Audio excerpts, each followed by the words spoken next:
এই সরকারের ১ম ১০০ দিনে কাজ হবে চাঁদাবাজদের প্রতিহত করা এবং সেটা যৌথ বাহিনী দিয়ে। এই মন্তব্যটি করেছেন শামীম। এই শামীম হচ্ছেন সেই ব্যক্তি যিনি ঢাকা বিশ্ববিদ্যালয়ের ডাকসু নির্বাচনে অংশগ্রহণ করেছিলেন এবং প্রচুর তিনি কিন্তু জনপ্রিয়তা পেয়েছিলেন।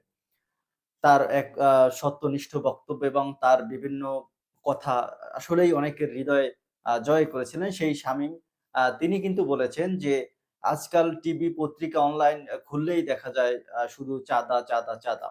তো এখন যদি সরকার ১০০ দিনের ভিতরে আ এই চাঁদাবাজদের যৌথ বাহিনী দিয়ে প্রতিহত না করে তাহলে ব্যাপক ইমেজ সংকটে পড়বে সরকার।